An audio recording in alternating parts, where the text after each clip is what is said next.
कांग्रेस की कभी नीयत नहीं थी कि वो देश की महिलाओं को सशक्त करे। जो कांग्रेसी आज महिला आरक्षण की बातें कर रहे हैं, ये काम वो 30 साल पहले कर सकते थे। जब जब मौका मिला तब कर सकते थे।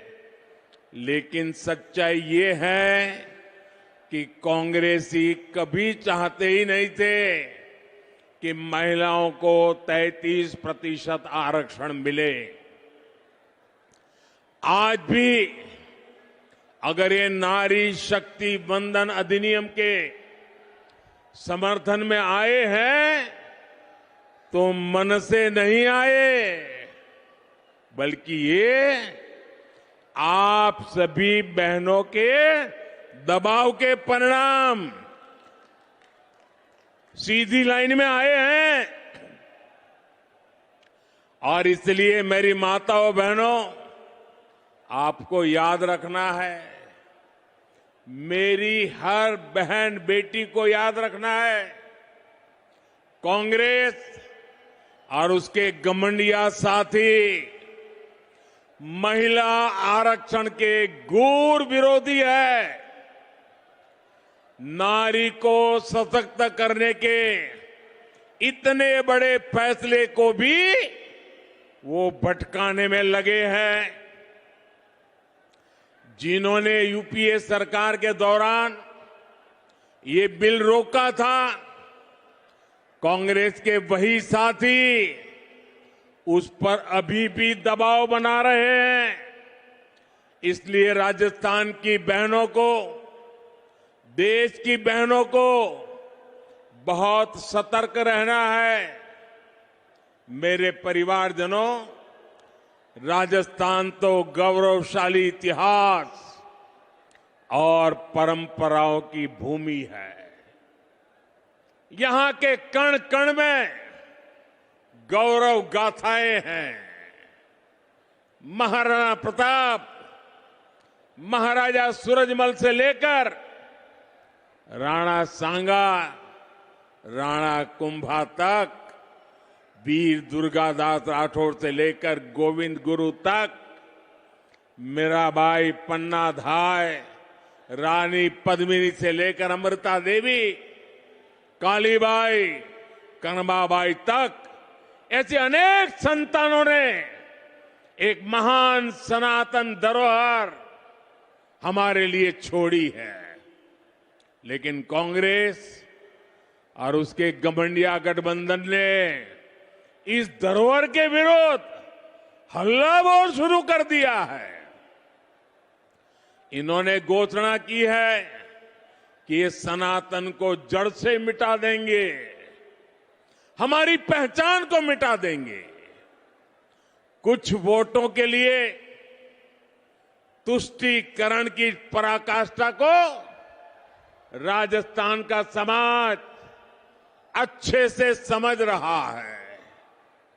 और मैं जानता हूं, राजस्थान चुनाव में ही नहीं, बल्कि आने वाले हर चुनाव में घमंडिया गठबंधन को इसका नुकसान उठाना ही पड़ेगा। वो जड़ों से उखड़ जाएंगे।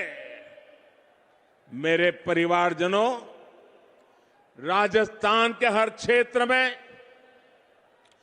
कांग्रेस की सरकार के विरुद्ध जनाक्रोश बढ़ता जा रहा है।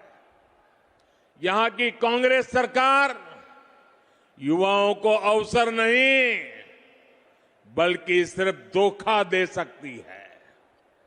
राजस्थान में जितनी बार पेपर लीक होते हैं, वो हर बार पूरे राज्य को शर्मिंदगी से भर देते हैं।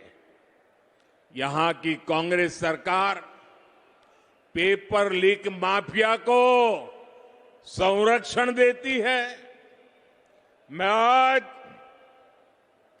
राजस्थान के युवाओं को भरोसा देता हूं राजस्थान में बीजेपी सरकार बनने के बाद इस पेपर लीक माफिया पर सख्त से सख्त कार्रवाई की जाएगी। युवाओं के भविष्य के खिलवाड़ करने वाले किसी माफिया को बख्शा नहीं जाएगा। साथियों, आज देश के अलग अलग राज्यों में औद्योगिक विकास नई ऊंचाई पर है। राजस्थान में भी निवेश बढ़े, यहां नए कारखाने लगे, नई फैक्ट्रियां लगे, ये बहुत जरूरी है।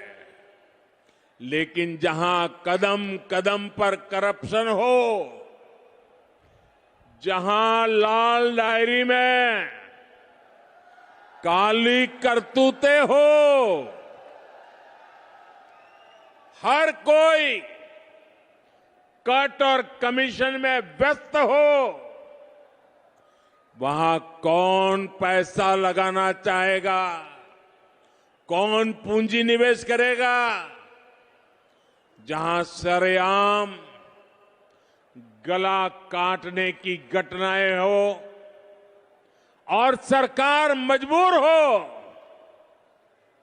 ऐसे वातावरण में निवेश कैसे हो सकता है? ये साधारण अपराध नहीं है। ये कांग्रेस की वोट बैंक की तुष्टीकरण की नीति का परिणाम है।